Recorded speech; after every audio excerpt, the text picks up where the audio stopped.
What's up, Texas metalheads? Rusty here with Lone Star Metal, bringing you the first interview of 2024. This time I brought my boys Labyrinth from Houston, Texas. Man, these kids are tearing up the thrash metal scene right now in Houston and across the state. You'll find out from the interview. Met up with these boys last night at Concert Pub North when they opened up for Tim Ripper Owens, Cage, Pie Fist, Scroll Keeper, and James Rivera's Metal Asylum. It was a kick-ass show, but I was there to see my boys Labyrinth support these kids. Man, they've been killing it here on the scene. If you hadn't seen them, you need to go check them out soon. They've got shows coming up, Crypta, Artillery, you name it, go look it up on their socials. And it's gonna be a fucking wild time for you guys. So without further ado, here is Labyrinth.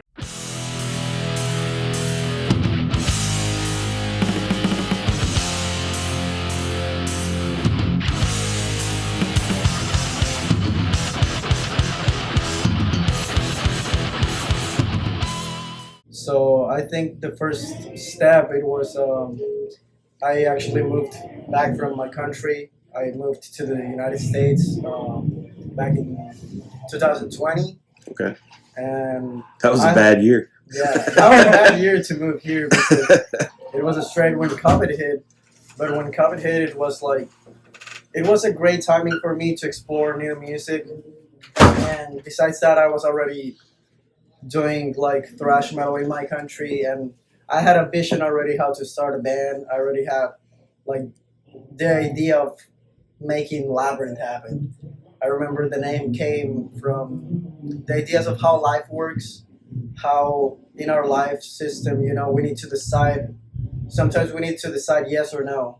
And that's how I see my life going. Like, I need to decide if I have to go to the left side or to the right side. And then I have to stick around with that and then keep my pathway. I cannot stop and go back and look at it. And so it's mainly just focusing on the future. Then it was crazy how we met with Tommy, right? Yeah, I just pulled up to a guitar center one day with my friend, and I saw him and some other guys with like thrash shirts on, and I was like, oh, it's other people. So I started playing Metallica songs, and then we started talking. Yeah, like literally, he literally started playing Anesthesia Pulling Tit on bass.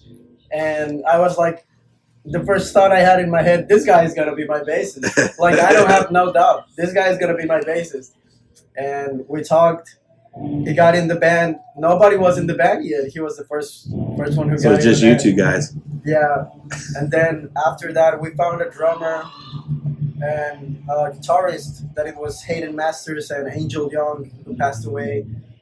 We stayed with that lineup for how long? Like almost a year and a half, maybe. A year or so. From 2021 that the band was found until 2022 that we kept that lineup up. Then we had a breakup, and then we came back in 2023 with this lineup. And we have Matthew Fernandez on drums, CJ Ackerman on guitar. And we did our first tour back in 2023. We covered states like Texas, Oklahoma, Arkansas, and Louisiana, and it was a great time that we had. Like, we toured with our friends in Void, so that's how everything started. Basically, it was just the collision of destiny. At some point, it was the collision of destiny where we collided paths with Tommy, and then that's what started everything. I think it started off with, like, I had some personal things I had to deal with, which made me miss a few shows, and then at that point, I just kind of left for a while. And I think there were some lineup changes after that. Yeah, there was like a lot of lineup changes during August and December of 2022. Okay. Where it was when we were supposed to play more shows. We already had shows booked, and our drummer was flicking on us. Tommy was flicking on us too. Okay. And then after that, I remember we had a show with DRI, and we couldn't make that show. There was a lot of reasons in between, also like some personal stuff I was going through. And after that, we kind of parted ways with our guitarist Angel Young, and after that, like 2 or 3 months later, we figured out that he passed away, and that was like really the rock bottom for me personally. I didn't know what to do. I still feel guilty about it, because I was like, I wish I was there to support him on the hard times. Right. But I think it was meant to be. He taught us a lesson to all of us, not just us as a band or as humans, but like all the scene, all the people was like, even friends of mine that they were considering like taking that step of like committing suicide, they step back away from it because all the damage that happens around people, like, Yeah. it's hard to miss someone, especially at that young age. For sure.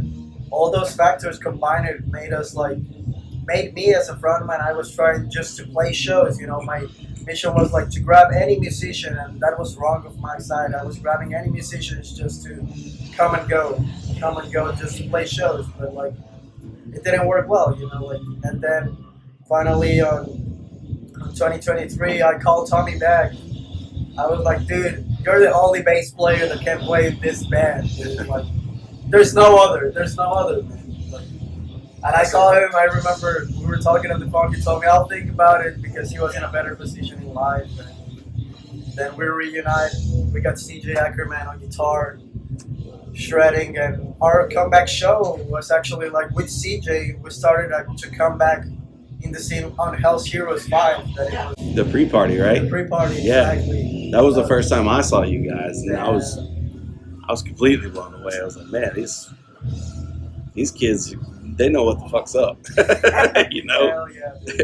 It was And amazing. then after that, around May, we contacted Matthew from Annihilus. Actually, he plays in a Houston thrash death metal band, and it's really solid. You should check it out. They released an EP, and CJ was like, dude, I know this drummer, and he's fucking badass. He looks like a badass guy. He looks like he will fit on us. I remember I was in the pool that day. I was with a friend in the pool. And I just called him, and I'm like, I've been having a business conversation. And I was like, dude, can you make this tour for us? Because we already have dates booked. And I told him, like, dude, can you do this tour with us? Like, it would be awesome if you can do it. Like, these are the details. That was the Void tour? The Void tour, Yeah. exactly. And then he was like, dude, let's fucking do it. What do you thought about that when we called you, bro? I had a lot going on in my life at that time, like things that weren't going right on my side. So I don't know. If you hadn't asked me at that moment in time, I would have said, like, no. But I don't know. That said, I was like, fuck it, dude. Let me just do it. Let's just see where it goes. Here I am.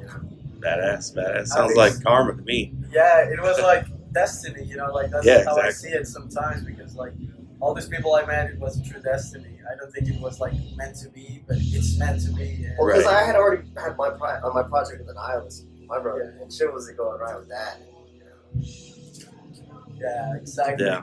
And after the tour, we talked with Matt, and we were like, dude, like, what do you think? And he was like, dude, let's just fucking keep doing it. Badass. Here we are after we got a lot of shows. What do you think?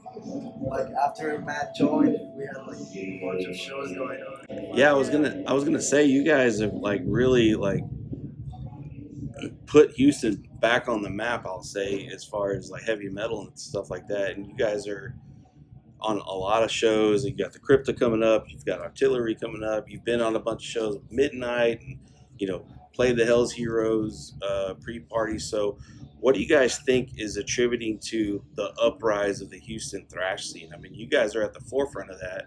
So why do you think that's a thing now? Like, again, I guess. People want to see good bands. And I think it's full of good bands. I'm not talking on any genre because I'm also in a black metal band called the Pecatorum. And, I love death metal, I love black metal, I love thrash, but I think the thrash scene has a wider variety of really good bands, like really good musicians who take it seriously. While I feel like a lot of genres sort of just be like, let's go play this local show, get fucked up, and like which is cool, you know, like that's totally cool. But I think we have plans. Also Right. get fucked up. Well, I don't really drink that much, but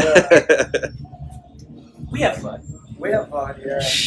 I think But, like yeah. the scene has like a lot of good bands, you know, like there's bands like The Virulent, Nemesis, Excidium, that they have a lot Annihilus. of powers. Annihilus. Nemesis is crazy though. Y'all should check them out. Yeah. Nemesis is crazy. They're the Nemesis. But yeah, like there's a bunch of good bands also in the death metal scene. We have Stabbing that has been like Stabbing has been playing festivals and touring with fucking Suffocation, like then other bands like Corpse Bile, you know, like Necrogistic Anomaly. Necrologistic Anomaly, other one. Then the black metal scene also has like some solid bands, you know, like Divine Void, that they're like Black Death. They're a really solid band. So I think the Houston scene has the talent that can be given to other places, you know, like, and us like trying to come back with thrash metal. It's a huge mission for us, and like I really appreciate you, Rusty, saying that we're like heading that, you know, like that's what we're trying to do, you know, and not like just gimmicking the old stuff. We're trying to come with something new, you know. We're trying to come with a thrash metal that people have never heard before. You know, we don't want to do the same thing that happened in the 80s. You know? Yeah, that's hard to do because there's been a lot of thrash metal bands between then and now, you know, being 2024 already, shit. And I think it's, you know, like I said, it's, you guys are innovative, you guys are doing a lot of cool stuff with thrash that, you know, we might have heard before, but not in the ferocity that you guys are doing. So where do you guys take your influence from? Just from any bands. I like everything. I like 70s funk. I like 80s thrash. I like some grunge. I like hair metal. I mean, I just love listening to any bands. And they just like sometimes two notes can make me think of something cool.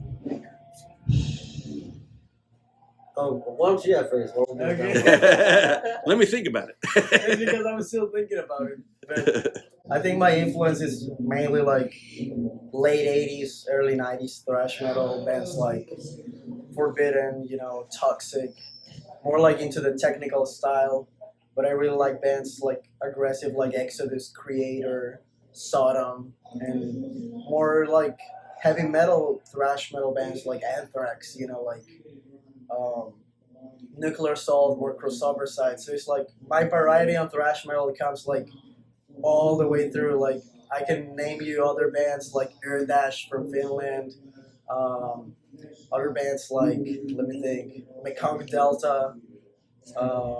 There's so That's many, a rarity like, right there. CJ was showing me one band today from the Netherlands called Messina, and I was like, fuck yeah, dude, that band was crazy. But I also have like a lot of influence into a little bit of jazz that I started learning when I moved here. So I'm trying to implement that in our music into heavy metal, and also a lot of 70s heavy metal like Judas Priest, you know, Dio, all the classic rock legends that we hear now, like Black Sabbath, and all the influence from that era, we can bring it back in. And I also enjoy some new bands, like new wave thrash metal bands like Bonded by Blood or Right. Havoc and Fueled by Fire, you know. And I also have like a lot of South American influence from some bands from Bolivia and Chile, like bands like Azotador, Insecurity. And I think that influence, it's the twist that the U.S. thrash scene was missing. You know? Right. Yeah. What about you, CJ? I like a lot of shit. We all do. Yeah. I like fucking mindless two riff songs for like fucking Watchtower and stuff. Yeah, I love black metal. I love contemporary guitar players like Michael Hedges. Like, I'm just a fan of music. Yeah. No matter what, if it's good, I think it's good. Yeah. I had something to say, but I forgot. Jorge's fault. My fault. But yeah, I think each of us have a different like taste in music per se that I think is different because most of the time, you know, you get to probably with the bands, like everyone's like, let's listen to this one band, this one album, Right. and but here it's like I know I play stuff where he's like, man, this is lame. And also, Tool, I love Tool. I give a fuck what anybody says. Tool's great. I give a shit. End of the interview. New guitar player. And, Next. yeah, I think Yeah. I just like a lot of stuff. I love that you don't give a fuck who cares if you like Tool, because I think you guys have the advantage of, you know, me being 48 and having the like when death metal came about, it was like that's a new thing, right? So I honestly don't think there's a whole lot of new stuff that can be invented, but the advantage I think for you guys is taking all of that and putting it into a fucking blender, including like Tool and, you know, Sodom and, you know, all the influences you have, Jorge, and everything else that you guys have said, and just fucking hit puree on that shit, and then here comes Labyrinth. You know, I think that's what's badass about you guys, and I kind of envy that. You know, like reinventing shit and making it new, but still like the nod to the old school and stuff like that. So Speaking on the reinventing shit, this motherfucker writes parts that are fucking crazy. Yeah. Like, Yeah, it's pretty crazy. It's into Man. guitar riffs. Yes. yeah, the drum riffs that he writes are just so catchy. But I'll be in the shower and just go in the shower? I'll be jamming the fucking words. Yeah, man, he's so talented. that's what I was gonna say too. It's like there's like a Meshuggah kind of ish, like syncopated or dissyncopated, like I don't know, like as a fan, I'm like, this is where I bang my head. Wait, this is where I bang. No, wait, this. God, I can't keep up. Dude, but it's all fucking badass, you know. It's like this is the part where you bang your head slow. But wait a minute, here comes the other. Like that's what's badass. I think about you guys too is what you just said is just the weird kind of like start stop like It's very rhythmic. yeah I love exactly, you know. It's great to play with musicians that are like really good and musicians that are better than you because they make you push harder and like. And I play with a lot of, you know, really great players. Like, I'm just gonna give two people some shout outs because they're important as fuck. Quincy Michael Ingram. Wait, that's a camera. Quincy Michael Ingram. Martin Hortolano played big roles in my ascendance. I think that's But huge. That I'm not ascended. I'm just kind of you're on the way. yeah, but it's fucking It's awesome. ascending. It's awesome to play with fucking musicians that are just sick, you know. I Yeah, want to work hard for it. Like, it's tough being in a band or being in any situation at work or anything where somebody doesn't want to do it as hard as you. yeah. Well, I think you touched on a concept too, like because you said players and then you said musicians. I think there's a difference between somebody who just plays the guitar, or plays the drums, or plays the bass versus a musician. You know, a musician, I feel, sinks themselves into the instrument, no matter what it is, whether it's vocals or a stringed or, you know, drums or whatever it is.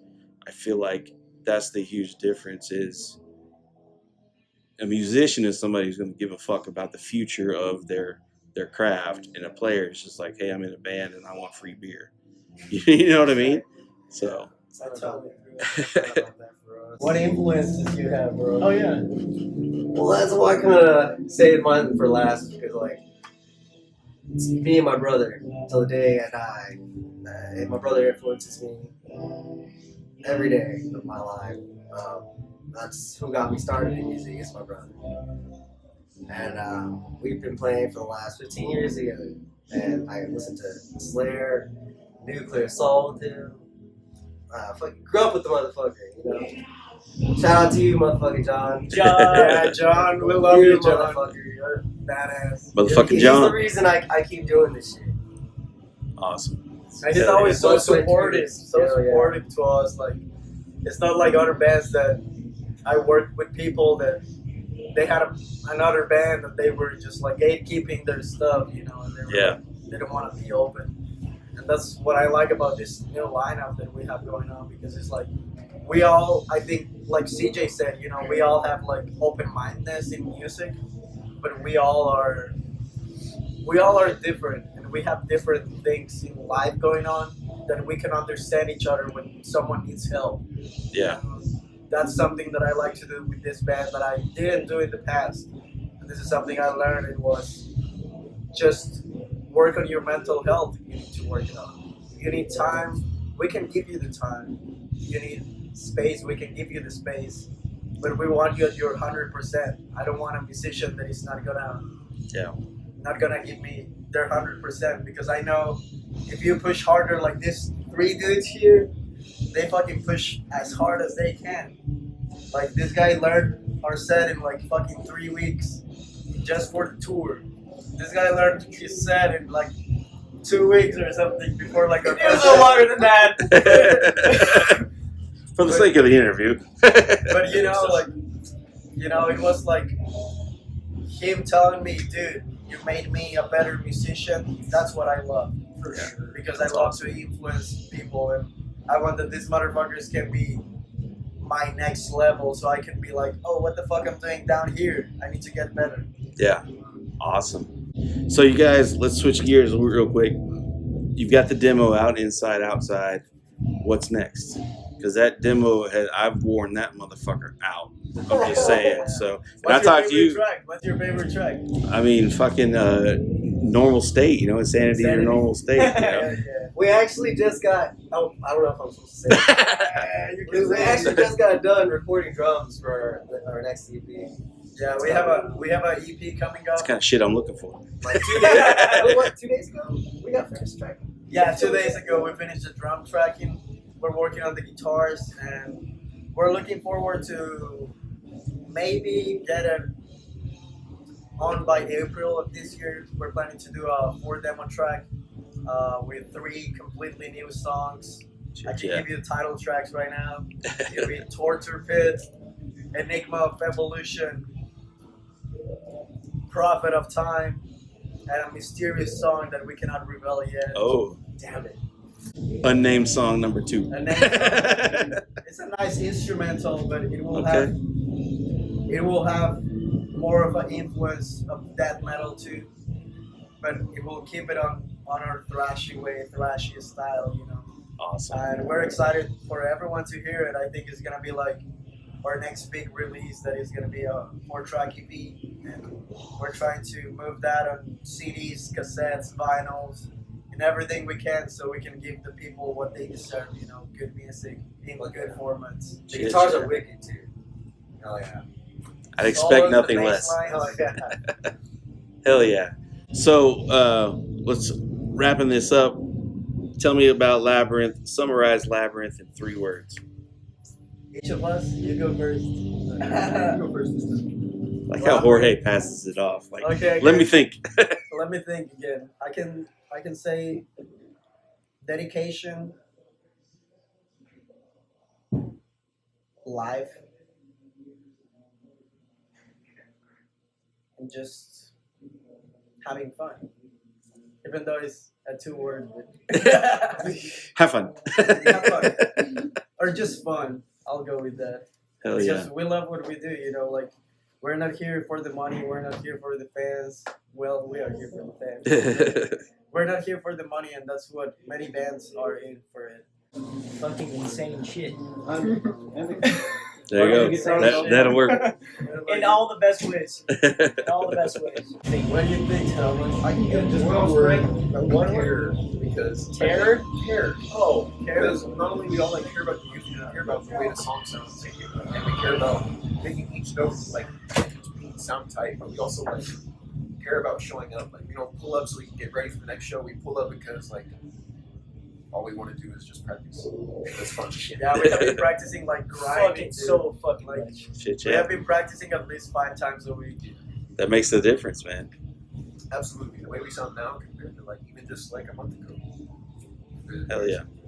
Hell So yeah. for bands, practice, motherfuckers. You need to practice and practice and keep practicing. Get out of the bedroom. Don't tell the crowd that. Everyone hears that shit. Practice, practice. Just live your life, enjoy your music. Enjoy thrashing. What's your Shit, word? yeah. Oh yeah. Oh, my 3 words. I was gonna say perseverance, aggression, and friendship. You know what? Shit, Hell shit. yeah, we love you, man. What's up? Hell yeah. Couldn't say that. That's what I think of. Fuck yeah. That'll Thank work, you. See, you get guys. the most time to think. That's why. So, guys, this was Rusty with Lone Star Metal with Labyrinth! Make sure to catch us up. Check our social media, YouTube, Instagram, not TikTok, fuck that shit. Check us out on there too. We're on Labyrinth Thrash. Hell yeah. That's wild. Aren't you the TikTok generation? And don't ever forget, this is Lone Star Metal, where Texas metal never dies. Yeah!